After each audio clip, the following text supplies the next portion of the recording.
تو شاعر جو ہے وہ کہتا ہے کہ ہوائے دور میں خوشگوار راہ میں ہے، خزاں چمن سے جاتی ہے اور بہار راہ میں ہے۔ ٹھیک ہے فرینڈس، تو اس شعر میں خواجہ حیدر علی آتش نے اس شعر میں خزاں کے جانے اور بہار کے آنے کے حوالے سے اچھے دنوں کی آمد کی خوشخبری سنائی ہے، اور اس طرح ان کا یہ شعر امید افزائی کی ترجمانی کرتا ہے۔ اس سے معلوم ہوتا ہے کہ آتش برے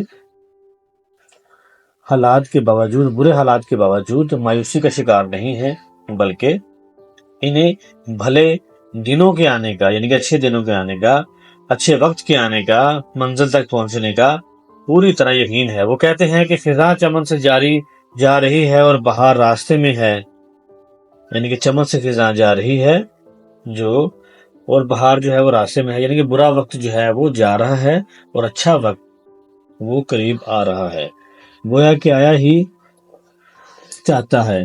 بہار آئے گی یعنی کہ تو ہم اپنے روایات کے مطابق خوشی کا اظہار کے لیے میں اور ساگر کو دور چلائیں گے، یعنی کہ خوشی کے لیے وہ کہتا ہے کہ ساگر کے جو ہے، یعنی کہ جو شراب ہے اس کے دور چلائیں گے، اس کو پیئیں گے۔ یہاں خزاں سے رنج و عالم، یعنی کہ رنج و غم اور ناکامیوں کا دور مراد ہے یہاں پہ۔ ٹھیک ہے فرینڈس، یہاں پہ جو موسم خزاں ہے وہ دکھ درد کا دور ہے، مصیبتوں کا دور ہے، پریشانیوں کا دور ہے اور ناکامیوں کا دور ہے، اور بہار سے کامیابی اور کامرانی مراد لیا گیا ہے۔ ٹھیک ہے فرینڈس، یعنی کہ بہار سے کیا مراد ہے؟ کامیابی اور کامرانی، مسرت، خوشی، منزل مقصود تک پہنچنا۔ اس طرح گویا آتش اپنے ہم وطنوں، دوستوں اور ساتھیوں کو یہ پیغام دیتے ہیں کہ انہیں حالات کی سنگینی اور غم و الم کے ہجوم سے دل شکستہ ہونے کی ضرورت نہیں ہے، پریشان ہونے کی ضرورت نہیں ہے۔ آثار یہ بتا رہے ہیں کہ مصیبت کے یہ دن ختم ہونے والے ہیں، اور ان کے بعد اچھے دن آئیں گے، اچھا وقت آئے گا۔ ٹھیک ہے اسٹوڈنٹس، یہ ہم نے اس کا پہلا شعر کیا اور اس کی تشریح ہم نے فٹافٹ ہے وہ کمپلیٹ کر لی۔ دوسرا شعر پڑھتے ہیں کہ عدم کے کوچ کی لازم ہے فکر ہستی میں، نہ کوئی شہر نہ کوئی دیار راہ میں ہے۔ ٹھیک ہے اسٹوڈنٹس، عدم کا مطلب جو ہے وہ دیکھ لیں فنا، ٹھیک ہے، آخرت، فنا، اور اس کے بعد ہستی کا مطلب دیکھیں، ہستی میں نے زندگی، کوچ سفر پر روانہ ہونا، کوچ کر جانا، کوچ کرنا، کدھر گیا، کوچ کی لازم روانگی سفر، ٹھیک ہے، لازم میں نے اختیار کرنا، اور دیار کہتے ہیں ملک کو یا شہر کو یا وطن کو، ٹھیک ہے، یعنی کہ سفر آخرت کی تیاری دنیا میں کرنی چاہیے۔ تو اس میں شاعر کہتے ہیں کہ ہستی میں عدم کے کوچ کی فکر لازم ہے، کیونکہ اس کی راہ میں نہ تو کوئی شہر ہے اور نہ کوئی دیار ہے۔ تو یہاں پہ خواجہ حیدر علی آتش نے شعر میں اس بات کی طرف توجہ دلائی ہے کہ انسان کو اس دنیا میں رہتے ہوئے اپنے سفر آخرت کی تیاری کرنی چاہیے۔ وہ کہتے ہیں کہ آخرت کے سفر پر روانہ ہونے کے لیے اس راہ کی فکر اس دنیا میں ہی کر لینی چاہیے، کیونکہ اس سفر میں کوئی ایسا مقام نہیں آتا جہاں سے ضرورت کی کوئی چیز مل سکے۔ آدمی کسی سفر پر روانہ ہونے سے پہلے آپ نے دیکھا ہوگا کہ ضروریات سفر جمع کر کے ساتھ رکھ لیتا ہے، اور کوئی ضرورت کی چیز رہ نہ گئی ہو تو سفر کے دوران راستے میں آنے والی کسی بستی سے، شہر سے یا آبادی سے حاصل کر لیتا ہے۔ یعنی کہیں اگر آپ سفر کر رہے ہوتے ہیں تو کوئی چیز رہ جائے تو آپ کیا کرتے ہیں کہ راستے میں کوئی بھی جگہ پہ آئے، کسی چھوٹے موٹے شہر میں یا کسی بھی روڈ کے اوپر آپ کوئی چیزیں خرید سکتے ہیں، جو چیزیں آپ نے راستے میں یعنی کہ سفر میں نہیں لے کی، وہ راستے سے لے لیتے ہیں۔ ٹھیک ہے، تو وہ کہنا چاہتا ہے کہ ہر منزل پر کوئی نہ کوئی شہر یا بستی مل جاتی ہے جہاں سے مسافر لوگ اپنی ضرورت کی سامان چیزیں لے لیتے ہیں، مگر آخرت کا سفر ایسا سفر ہے کہ اس راستے میں کوئی بستی، کوئی شہر، کوئی ملک، کوئی آبادی نہیں آتی۔ ٹھیک ہے اسٹوڈنٹس، جہاں سے ضرورت کی کوئی چیز مل سکے۔ اس سفر کے لیے انسان کی ساری تیاری اس دنیا کی چیزوں، اس زندگی ہی سے کرنا ہوتی ہے۔ ٹھیک ہے، یعنی کہ وہ کہتا ہے کہ اسی دنیا میں ساری تیاری کرنی ہوتی ہے، راستے سے کوئی چیز نہیں ملتی۔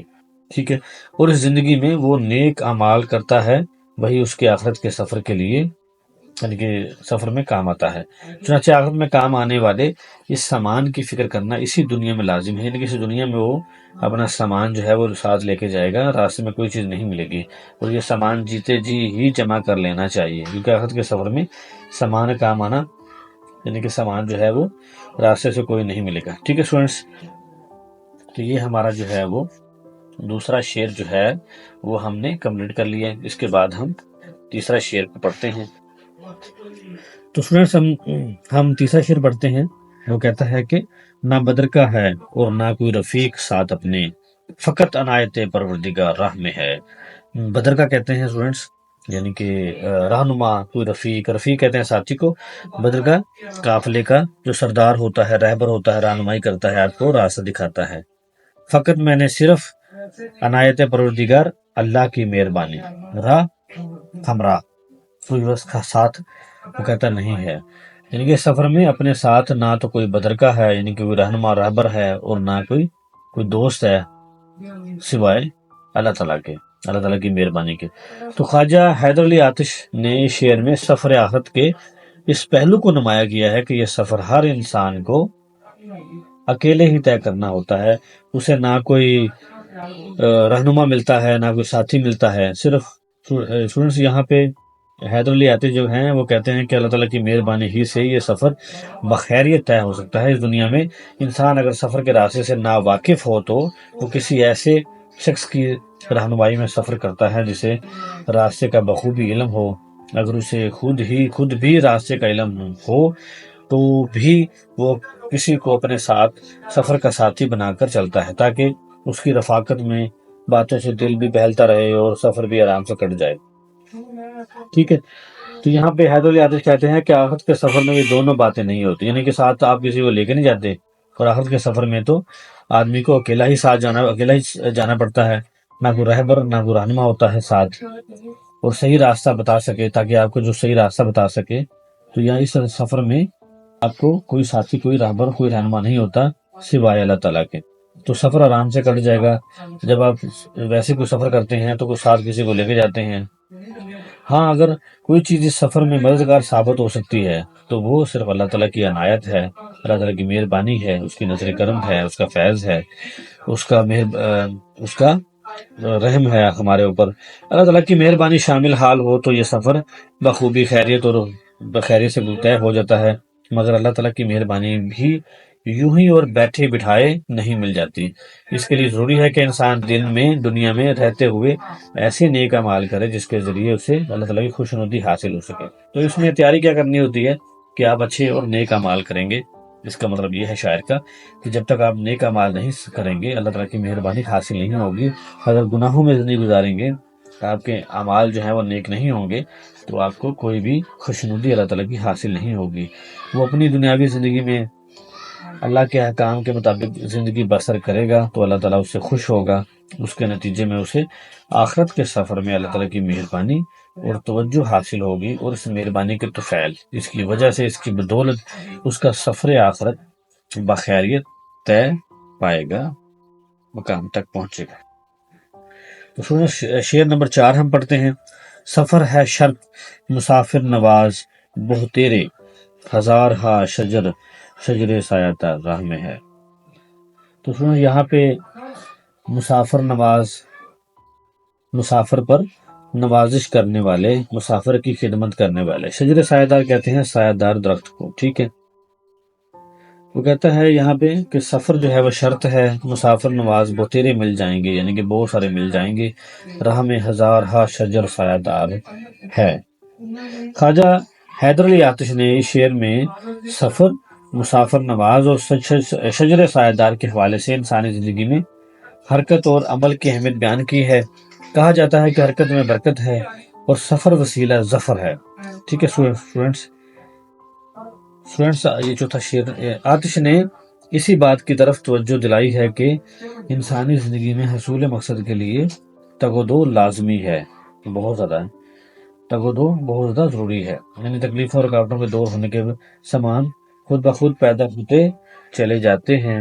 اس بات کو آتش سفر اور مسافر کی مثال کے حوالے سے بیان کرتے ہیں اور کہتے ہیں کہ آدمی سفر تو اختیار کرے، اس کا سفر میں نکل کھڑا ہونا شرط اول. یعنی کہ سفر لازمی اختیار کرے گا، لازمی اس کو سفر کے لیے جانا پڑے گا. یعنی کہ عمل کی طرف اشارہ کیا ہے کہ عمل لازمی ضروری ہے، کسی بھی کامیابی کے لیے عمل ضروری ہے. جب وہ سفر پر چل نکلے گا تو وہ راستے میں اکیلا اور بے یار و مددگار نہیں رہے گا، اس کو اپنے سفر میں مسافروں کی خدمت کرنے والے بہت سارے مل جائیں گے۔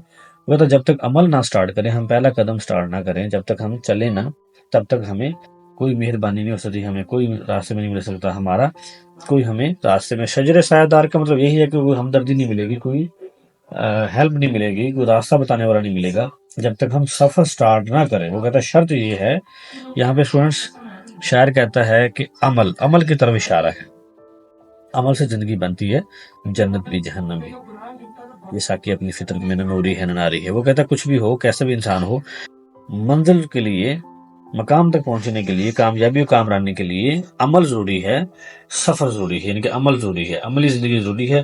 تب جب عملی زندگی ہم سٹارٹ کرتے ہیں، تب آپ کو، یعنی کہ جب تک حرکت نہیں کریں گے تب تک آپ کو منزل مقصود تک نہیں پہنچ پائیں گے۔ عمل ضروری ہے، جب تک عمل سٹارٹ نہیں کریں گے آپ کو کوئی ہیلپ کرنے والا، کوئی شجر سایہ دار، ہمدرد نہیں ملے گا۔ ٹھیک ہے سٹوڈنٹس، اگلا شعر پڑھتے ہیں۔ مقام تک بھی ہم اپنے پہنچ ہی جائیں گے، مقام تک بھی ہم اپنے پہنچ ہی جائیں گے، خدا تو دوست ہے، دشمن ہزار راہ میں ہے۔ تو اسٹوڈنٹس یہ پانچواں شعر ہم پڑھتے ہیں کہ مقام تک بھی ہم اپنے پہنچ ہی جائیں گے، خدا تو دوست ہے، دشمن ہزار راہ میں ہے۔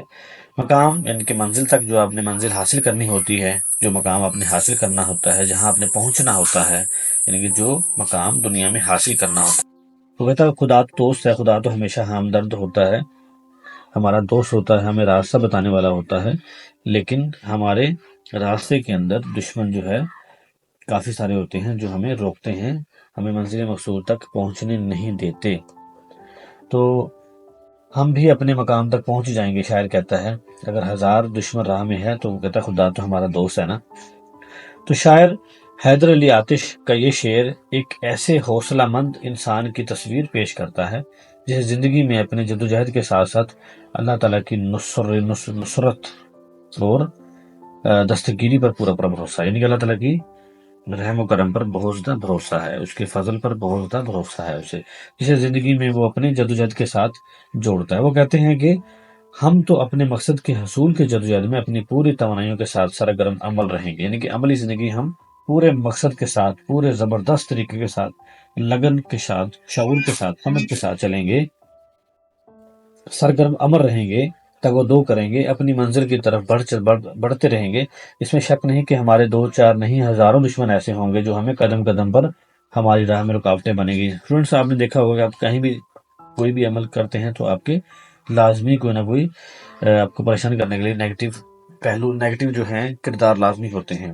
تو آپ نے، وہ کہتا ہے کہ ہمیں کامیاب و کامران دیکھنا نہیں چاہتے، وہ ہر جائز و ناجائز حربے استعمال کرتے ہیں، وہ ہمیں طرح طرح کے ہیلوں سے ہمیں ناکام کرنے پر تلے ہوتے ہیں، ان کی دشمنی کی بدولت ہمیں طرح طرح کی مشکلات کا سامنا بھی کرنا پڑتا ہے، مگر ہمیں اپنے مقصد کی سچائی کو پختہ رکھنا ہے، بہت زیادہ یقین رکھنا ہے، اور اسی یقین کی بدولت ہمیں یہ اعتماد کہ خدا ہمارے ساتھ ہے اور اس کی مہربانی ہمارے ساتھ ہے اور وہ ہمارے مشکلات میں ہماری دستگیری فرمائے گا۔ اس لیے ہمیں یقین ہے کہ ہم دشمنوں کی تمام رکاوٹیں عبور کرتے چلے جائیں گے اور ایک دن اپنی منزل پر پہنچ جائیں گے اور اپنے مقصد کے حصول میں کامیابی اور کامرانی حاصل کریں گے۔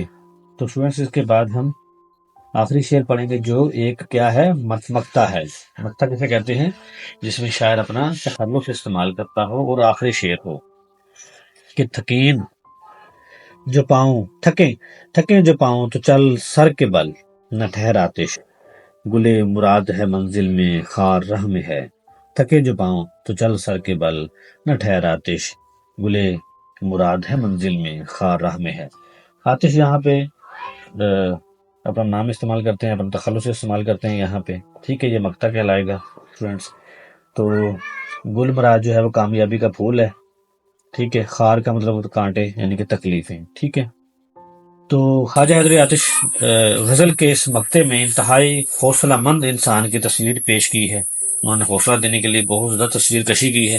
وہ اپنے آپ کو کسی دوسرے انسان کی طرح مخاطب کرتے ہوئے کہتے ہیں کہ آتش، تمہیں اپنا سفر ہر حال میں جاری رکھنا چاہیے اور کسی مرحلے پر بھی تمہیں تمہاری منزل اور جدوجہد میں کمی نہیں آنی چاہیے اور راستے میں رکنا نہیں چاہیے، یعنی کہ اگر تھک جاؤ پاؤں تو سر کے بل چلو، یعنی کہ اس کا مطلب یہ ہے کہ بہت زیادہ شدت سے کوشش جو ہے وہ کرتے رہو۔